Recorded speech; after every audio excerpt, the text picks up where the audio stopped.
Permission கேட்காம எடுத்துக்கிட்டேன், அதற்காக இந்த ஊரிடம் மன்னிப்பு கேட்க வேண்டும். உங்கள் பிள்ளை இது என் பிள்ளை. அடுத்து அவர் ஃப்ரேம் கட்ட வேண்டியது எது இருக்கு என்றால், அவர் உழுத நிலம் எங்காவது இருந்ததென்றால் அதை பாதுகாத்து வையுங்கள். அப்படி அதை உங்களுக்காக அவர் இழந்திருந்தால் அதை மீட்டெடுங்கள். அவர் பணி தொடர வேண்டும்.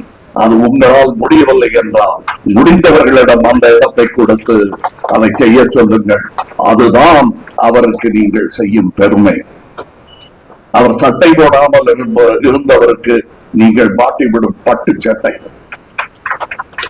இது எப்படி எனக்கு இந்த உத்வேகமும் கோபமும் உணர்வும் வருகிறது என்றால், என் தந்தை மரணப்படுக்கையில் இருந்த போது துருப்பிடிச்ச கலர்ல ஒரு கதர் சட்டை போட்டு அலைவார்கள். அவர்கிட்ட எனக்கு சும்மா பாசத்தை காட்டினதா ஒரு சந்தேகம் வந்துடும் நமக்கு. எஸ்பெஷலி அவங்க போக போறாங்கன்னு தெரியும் போது சரியான பாசத்தை நாம் காட்டினோமா இல்லையான்னு ஒரு டவுட் வரும். அப்ப நான் கேட்டேன், நான் உங்களுக்கு நல்ல சட்டை போட்டு பார்த்ததே இல்லை. அவரை மகிழ்விப்பதற்காக கொஞ்சமா நினைவெல்லாம் நல்லா இருந்துச்சு, மூச்சுதான் கொஞ்சம் கஷ்டப்பட்டுச்சு. அப்ப அவர்கிட்ட போய், இது பட்டு சட்டையும் வேட்டியும் வாங்கிட்டு வந்திருக்கேன், இதை நீங்க எப்படியாவது எனக்காக போட்டு காட்டுறீங்க ஒரு வாட்டி. எனக்கு எங்கேயோ குற்ற உணர்வு, என் வேலையை பார்த்துட்டு எங்க அப்பா அப்படி கண்கால் தெரிய வேட்டி கட்டுறது எனக்கு கொஞ்சம் கஷ்டமா இருக்காது. ஏன்னா எங்க வீட்டுக்கு வர்ற ஆட்கள்லாம் அவர் வாசல்ல உட்காந்து பேப்பர் படிச்சுட்டு இருக்கும்போது, ஐயா இருக்காங்களான்னு அவர்கிட்டயே கேட்பாங்க, வீடு அவரது.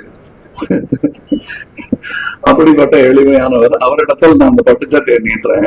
அவரு பேச முடியாம சொல்றாரு, அறிவு தெளிவா இருக்கு, மூச்சுதான் முட்டுதுங்கிறது புரிஞ்சது எனக்கு. அவர் சொன்னாரு, நான் எதுக்கா இந்த கலர் சட்டை போட்டேன் தெரியுமா? அது காரணம் இன்னும் இருக்கும் வரை நான் இதை போட்டுக்கிட்டு தான் சாகணும். சாகிறதுக்குள்ள அது நடக்கலைன்னா இதோட தான் நான் சாகணும். நீ பட்டு சட்டை வாங்கி கொடுக்கணும்னு நினைச்சேன்னா ஒரு 50 கோடி பேருக்காவது வாங்கி கொடு. அன்னைக்கு நீ பணக்காரன்னு மாறுதட்டிக்க, இப்ப அப்பங்கிட்ட வந்து மாறுதட்டாத அப்படின்னாரு. நான் கையை மொத்தம் எடுத்துட்டு, சார் சரி பேசாதீங்க போதும் அப்படின்னு. அது காரணம், இதுக்கு மேல இன்னும் சவுக்கடி தாங்க முடியாதுங்கிறதுக்காக நிறுத்தினேன். ஆனால் அதில் ஒரு பொது நலமும் இருந்தது. மூச்சு விட முடியாம கஷ்டப்பட்டு இருக்காரு. அவர்கிட்ட போய் நான் பொழிப்புரை கேட்டுக்கிட்டு இருக்க கூடாது. வாழ்க்கையின் ரகசியத்துக்கு பொழிப்புரை அவர்கிட்ட கேட்கக்கூடாது, நானாக புரிந்து கொள்ள வேண்டும் என்று நான் உணர்ந்த ஒரு மணி நேரத்துல அவர் போயிட்டாரு.